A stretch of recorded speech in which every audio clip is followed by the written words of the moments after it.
گوادر سے رپورٹ کر رہے ہیں ہمارے بیورو چیف سلیمان ہاشم۔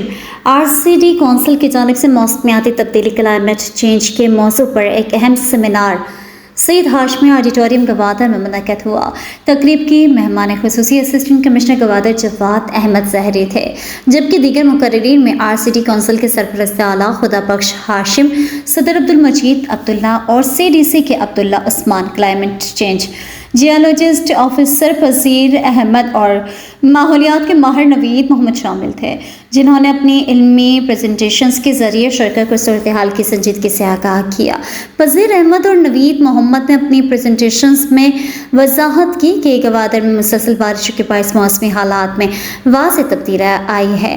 شہریوں نے پانی کی قلت دور کرنے کے لیے متعدد بورنگز کی، جس سے زیر زمین پانی کی سطح میں خطرناک حد تک کمی واقع ہوئی ہے۔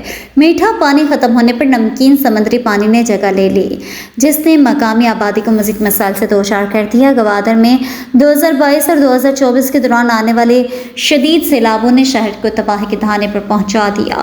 سیلابی پانی کی نکاسی کی قدرتی راستے بند ہونے سے لاکھوں لیٹر پانی مکانات میں داخل ہو گیا، جس کے نتیجے میں متعدد گھر اور چار دیواریاں منہدم ہو گئیں۔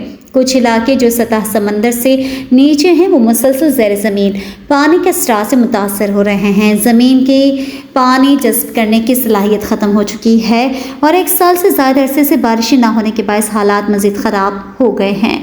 سیمینار میں مقررین نے بین الاقوامی مثالوں کو ذکر کرتے ہوئے کہا کہ دنیا کے کئی ممالک نے ایسی مشکل صورتحال میں دانشمندانہ پالیسیاں اپنا کر قابو پایا۔ اسسٹنٹ کمشنر جواد احمد زہری نے خطاب میں گوادر کے موسمی حالات کی بہتری کے لیے شجرکاری کو بنیادی حل قرار دیا۔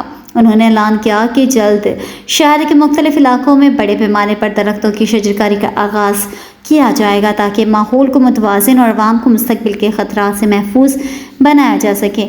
دیگر مہمانوں میں UNDP کے ثنا درانی بھی موجود تھے۔